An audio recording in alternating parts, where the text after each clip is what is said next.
샬롬, 이동춘 목사입니다. 오늘도 여러분의 삶이 주님의 평안으로 가득하시길 기원하며 하나님의 말씀을 나누겠습니다.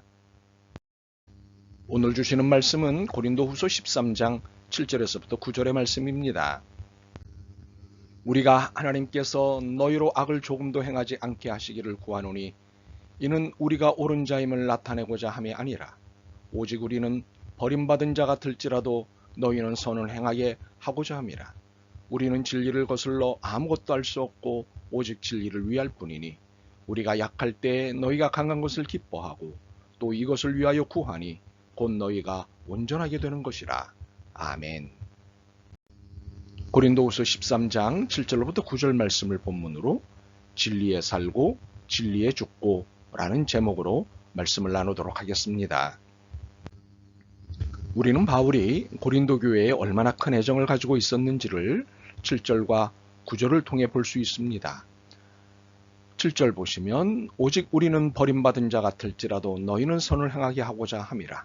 9절입니다. 우리가 약할 때에 너희가 강한 것을 기뻐하고 또 이것을 위하여 구하니 곧 너희가 온전하게 되는 것이라. 나는 버림을 받을지라도 나는 약해질지라도 너희가 구원을 받고 너희가 강해질 수 있다면 사랑한다는 사실을 이보다 더 잘 표현할 수 있을까요? 사랑한다는 표현이 여러 가지가 있지만 이 표현은 너무도 진지한 사랑의 표현입니다.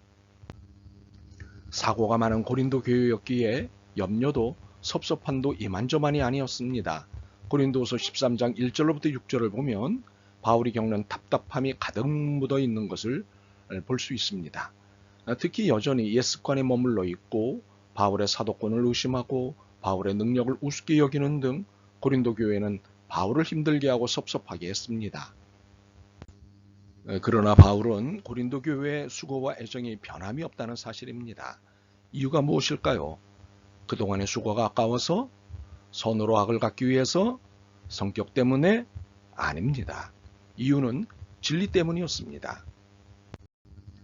오늘의 바울을 만든 것이 진리였듯이 앞으로의 바울을 좌우하는 것도 진리였습니다. 8절입니다. 우리는 진리를 거슬러 아무것도 할 수 없고 오직 진리를 위할 뿐이니 오직 진리 안에서만 삶의 태도와 행위를 결정하는 바울이었기에 고린도 교회에 대한 태도 또한 바울이 임으로 결정할 수 있는 것이 아니었습니다. 진리는 사랑하라 였기 때문에 진리는 화해하라 였기 때문에 고린도 교회를 향한 바울의 태도는 이것 외에 다른 태도를 취할 수 없었습니다. 고린도후서 13장 10절입니다. 그러므로 내가 떠나 있을 때에 이렇게 쓰는 것은 대면할 때에 주께서 너희를 넘어뜨리려 하지 않고 세우려 하여 내게 주신 그 권한을 따라 엄하지 않게 하려 함이라. 진리 앞에서 쩔쩔매는 바울이 보이시죠? 그런데 진리가 무엇인가요? 예수 그리스도입니다. 예수 그리스도께서 말씀하시고 사신 모든 것이 진리입니다. 이는 복음이기도 합니다. 성경 전체가 예수 그리스도를 조명하고 있고 설명하고 있습니다. 그러므로 예수 그리스도가 말씀이고 복음이고 진리입니다.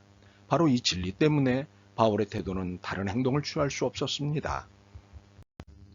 우리는 이처럼 진리에 살고 진리에 죽는 바울을 통해 알게 되는 사실이 있습니다. 첫 번째로 진리를 붙잡은 내가 약해 보이는 것이지 진리가 약한 것은 아니라는 사실입니다. 7절부터 8절입니다. 우리가 하나님께서 너희로 악을 조금도 행하지 않게 하시기를 구하노니 이는 우리가 옳은 자임을 나타내고자 함이 아니라 오직 우리는 버림받은 자 같을지라도 너희는 선을 행하게 하고자 함이라. 우리는 진리를 거슬러 아무것도 할 수 없고 오직 진리를 위할 뿐이니. 바울은 진리를 위해 버림받은 자처럼 행동했고 살았습니다. 사실 진리가 없었다면 그 어떤 상대에게도 약해 보여야 할 이유가 없었습니다. 오히려 상대방이 무릎을 꿇어야 할 정도로 좋은 조건을 갖추고 있는 바울이었습니다. 그러나 바울은 내가 강할 수 있다면 나는 얼마든지 약해질 수 있고 내가 온전해질 수만 있다면 나는 얼마든지 버려질 수 있다고 고백했습니다. 그렇습니다. 우리는 진리를 위해 약해지는 것이지 진리가 약해서 약해지는 것이 결코 아닙니다. 두 번째로 진리는 타협의 대상이 아니라는 사실입니다. 진리는 상대적이 아니기 때문입니다. 진리는 절대적입니다. 혹 진리를 위해 우리가 이성이라는 테이블, 합리라는 테이블, 설득이라는 테이블에 앉는다는 것에 대해 오해를 하는 분들이 있습니다. 진리가 타협의 대상이 되는가 혹은 될 수 있는가로 이의를 제기하는 분들이 있습니다.